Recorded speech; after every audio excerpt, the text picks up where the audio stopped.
Bonjour à toutes et à tous, je suis Marie Lefort, j'accompagne des photographes dans le développement de leur pratique et je coordonne des beaux livres et vous écoutez Les Voix de la photo. Les Voix de la photo, c'est le podcast qui donne la parole aux professionnels du milieu de la photo et de l'image pour nous partager leur parcours, leur réussite, parfois leurs revers et nous glisser quelques conseils en chemin. Aujourd'hui, épisode spécial car je suis avec mon compagnon Florian et je vais passer de l'autre côté du micro. Bonjour Florian et bienvenue dans ce podcast. Bonjour et bonjour à tous et à toutes. On me demande souvent ce que je fais à côté du podcast et on m'a aussi dit que vous appréciez les podcasts où je parle de mes projets. Donc j'ai décidé de passer à nouveau de l'autre côté du micro et c'est un format qui reviendra régulièrement, je pense. C'est donc Florian qui va me poser des questions aujourd'hui. Bah oui, je trouve que c'est intéressant. On a déjà eu l'occasion de faire cet exercice à 2 reprises. Une première fois, donc on était tous les 2 en décembre 2022 alors qu'on venait d'arriver au Japon. Donc tu faisais, justement un petit peu un bilan sur ce qui allait, se passer. C'était l'épisode 71 et puis il y a eu l'épisode 93, 1 an plus tard, fin 2023, alors que justement on revenait du Japon, donc pour présenter quelles étaient un petit peu les perspectives. Et puis tu as eu l'occasion de faire aussi, l'emblématique épisode 100 avec Adrien Garcia, l'année dernière en 2024, qui est, l'hôte du podcast The Bold Way et donc tu revenais de manière générale sur ton podcast. Donc c'est vrai que je pense que c'est intéressant parce que, si on le refait, voilà, ça peut permettre de faire des sortes de bilans annuels peut-être, voilà, de tenir au courant à la fois, ta communauté, voilà, sur tes projets, sur tout ça. Et donc pour cette discussion, je vais te poser un certain nombre de questions, mais aussi des questions, de tes auditeurs et auditrices, à qui tu as demandé, quelques questions, voilà, à t'envoyer sur Instagram. Donc merci à celles et ceux qui ont fait, cet effort. Il y aura aussi mes propres questions. La première, c'est la suivante.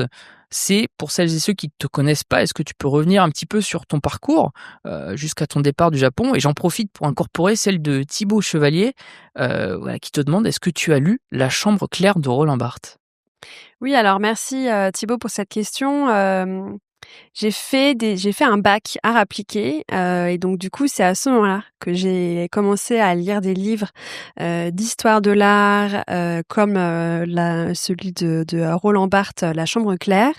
Et après j'ai poursuivi par, des études à Paris, Londres et Venise, en histoire de l'art, marché de l'art et j'ai fait plusieurs mémoires, qui avaient un lien avec la photographie. Un sur la publicité de la marque Chantel des années 50 à 80, donc une période où on passe, dans l'histoire de l'image publicitaire de l'illustration à la photographie et un autre, qui se posait la question de la seconde vie des tirages de presse dans le marché de l'art.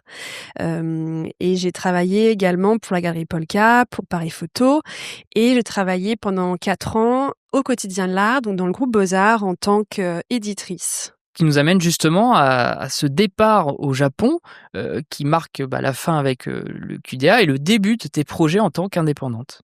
Oui, en fait, c'est, juste avant de partir, au Japon et juste après avoir quitté, le groupe Beaux-Arts, j'ai commencé à travailler en tant qu'indépendante pour l'éditeur Gallimard, pour travailler pour un beau livre, à l'occasion des 30 ans de, la Villa Kujoyama, une résidence qui se trouve, à Kyoto. Donc c'est un assez gros ouvrage, à peu près, presque 500 pages avec, tous les artistes qui ont participé à cette, résidence. Il y avait de la traduction, il y avait du droit d'auteur, donc c'était un projet qui était, assez, complexe et arrivée au Japon, j'ai travaillé sur un autre livre pour l'éditeur Fisheye pour la marque Bulgari, donc pareil avec, de la coordination, avec plein d'intervenants, des artistes, traducteurs, relecteurs, voilà, un client et cetera. Il y avait aussi une partie shooting qui était gérée par l'agence, Fisheye. Au Japon, j'ai travaillé pour, la Villa Kujoyama en tant que responsable de production et responsable administrative et aussi pour le festival Kyotographique, un festival qui a lieu au printemps à Kyoto et j'étais en charge des visites guidées pour, les VIP, et pour, tous les visiteurs qui voulaient, faire un tour spécial dans, les expositions. Ouais, beaucoup d'activités. 1 an après, donc fin 2023, retour en France. Quelles sont tes envies justement à ce moment-là? Alors vraiment le retour en France a été une décision de couple, et j'avais toujours cette envie de continuer, dans cette lancée, de faire des projets, avec des éditeurs, et de développer le podcast. Donc côté podcast, j'ai été invitée à faire des conférences à Arles. J'en ai fait 3, dont une dans le programme officiel. J'ai été invitée, à l'École des Gobelins. J'ai continué à faire des entretiens aussi en anglais. Je suis allée j'ai fait des entretiens en Angleterre et en Italie, l'année dernière. Voilà, et j'ai eu plein de discussions, super intéressantes, avec des professionnels du monde de la photo. Ouais, on sent que, voilà, le réseau commence à se tisser, tout ça. Pas mal de sollicitations également, donc comment ça se passe concrètement si, par exemple, moi demain je veux travailler avec toi, si je suis un éditeur ou si je suis une entreprise, voilà, qui est plus ou moins en lien avec la photographie, avec l'édition, tout ça. Est-ce que tu peux, me répondre, revenir sur un projet en particulier comme exemple? Alors, il y a un exemple qui est assez intéressant et sur lequel je suis revenue déjà en profondeur dans l'épisode, 121 de, ce podcast, où je revenais sur un livre que j'ai fait, l'année dernière, enfin que j'ai coordonné avec, l'éditeur, The Eyes, pour la fondation Tara Océan. Donc dans cet épisode, je suis avec, Myriam Thomas, qui est la directrice du pôle, culture et sensibilisation à l'océan, et Vincent Marcellassi, qui est l'éditeur de The Eyes, et on, revient, voilà, sur les différentes étapes et sur mon rôle sur ce projet, où j'étais un petit peu, le chef d'orchestre, pour être sûr que tout le monde ait les bons éléments et que le livre puisse être, puisse arriver au bon moment, voilà, dans le musée là, pour cette occasion-là. Oui, puis ça permet de suivre un peu tous les process. Enfin, c'était assez intéressant, donc hésitez pas à l'écouter. Est-ce que tu as d'autres projets, peut-être en cours, peut-être à venir? Oui, alors en fait, depuis le podcast, donc il y a maintenant 5 ans, je suis en échange presque quotidien avec des photographes sur leurs travaux, d'auteur, de façon, assez, informelle, et j'ai commencé, une discussion il y a bientôt 1 an avec un photographe qui s'appelle Cyril Weiner, sur son travail, et en particulier sur une de ses nouvelles séries d'auteurs. Et donc du coup, je l'accompagne sur une série qu'il a en cours depuis quelque temps sur le paysage, et je l'accompagne pour, l'aider à trouver les mots, pour qu'on puisse parler de cette série, sur l'editing, et puis aussi dans un second temps sur comment la diffuser pour qu'elle puisse trouver, son public. Et j'ai une autre discussion avec un autre photographe qui est plutôt spécialisé, lui, dans le domaine du vin et de l'art de vivre français. Donc dans un premier temps, on va travailler, sur plutôt une mise au point sur sa pratique d'auteur, la clarifier, par des textes et puis, par de l'editing, et puis on verra, dans un second temps, quelles actions concrètes on peut mettre en place, par la suite. Heu, donc en fait, ces 2 exemples sont vraiment, un peu la trajectoire qui m'intéresserait, de suivre, de façon assez complémentaire par rapport, au podcast. Donc des accompagnements, pour des photographes, professionnels, qui vivent de leur pratique photo, ou d'une autre activité qui est rémunératrice, et qui ont besoin à un moment donné d'un regard extérieur pour avancer sur leur travail, en fait, vraiment, d'auteur. Et pour récapituler, un petit peu, donc un accompagnement plutôt sur une série d'auteurs, pour faire émerger une lecture claire et plutôt affirmée de son travail, et on pourra clarifier le propos, structurer les images, poser les mots, construire une stratégie de diffusion qui sera adaptée à, ce travail. Ou alors plutôt un accompagnement qui sera plutôt ce qu'on peut appeler une carrière artistique, pour, aider à, placer son travail de façon un peu plus globale, pour mettre les mots sur des intentions, une posture, et puis, une vision, et en fait, pour que vraiment votre direction artistique, puisse nourrir votre travail, de commande, et puis, inversement. Et dans un second temps, pour que vous ayez en fait les outils et le discours, adapté, pour oser en fait contacter, des lieux, des galeries, des commissaires, enfin voilà, tout professionnel, adapté à votre travail. Et de façon assez concrète en fait dans les deux cas. Le point de départ sera vraiment de commencer par un état des lieux de vos projets en fait pour bien cerner vos projets et puis on réfléchira ensemble à des projets à mettre en place qui seront alignés à vos objectifs et ça pourra prendre la forme de texte, d'editing comme ce que je disais, de mise en contact avec des professionnels comme des commissaires, des éditeurs, des galeristes, mais aussi à de la production de livres, quelque chose que je sais faire ou d'exposition par exemple.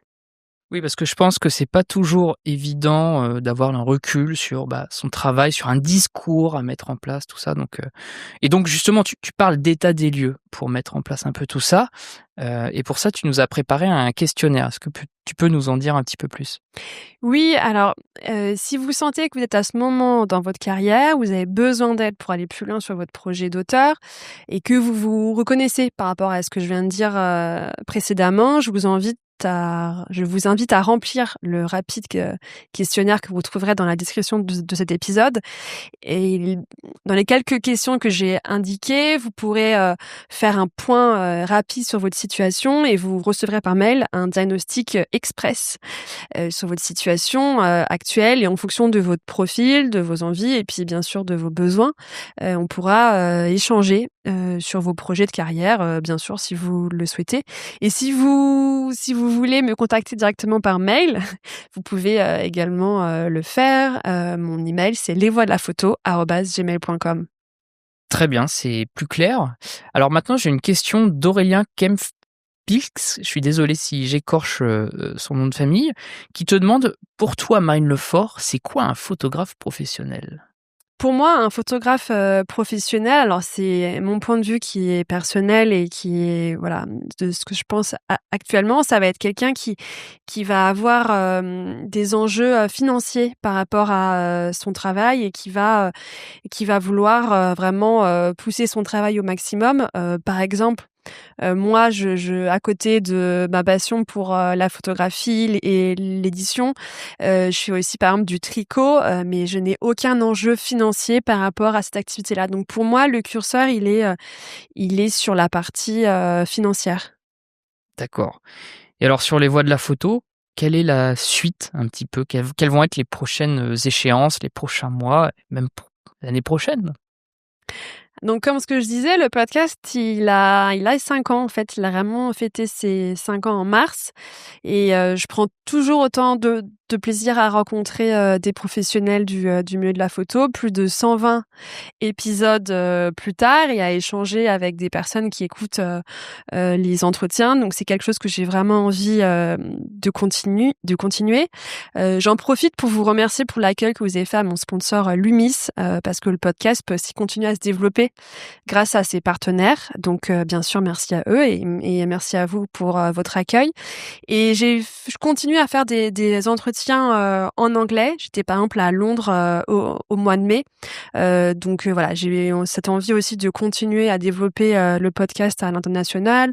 Il y aura sûrement, des événements, cette année, voilà, donc je prépare d'autres surprises, très bientôt. Ah bah, c'est cool ça. OK, bah, écoute, je pense qu'on a fait à peu près le tour, voilà, de ce qu'il y avait à dire. C'est bien peut-être qu'on répète aussi les choses au fur et à mesure des années, mais c'est toujours intéressant, je pense, de revenir sur ça. Il y a aussi peut-être de nouveaux éditeurs, auditrices qui débarquent, donc voilà. Merci à toi pour tes réponses. J'espère que vous en aurez appris. N'hésitez pas à suivre Marine, à échanger, comme elle a dit, à lui envoyer, un message, un mail, voilà, si vous avez des plein de sujets, voilà, elle continue et moi, je l'accompagne de loin à développer, ce beau podcast, ce beau réseau autour de la photo. Merci beaucoup Florian pour, cette discussion, donc j'espère, comme ce que tu disais, que, vous aurez appris, plein de choses intéressantes et je vous dis à très bientôt sur, les réseaux et sur ce podcast. À bientôt. Merci, au revoir. Merci d'avoir écouté Les Voix de la photo. J'espère que cet épisode vous aura plu. Aussi, si vous avez un projet photo en tête et que vous avez besoin d'accompagnement, n'hésitez pas à me contacter, je serai ravie de discuter avec vous. Vous pouvez retrouver plus d'informations sur mes services et accompagnements sur mon site marinelefort.fr.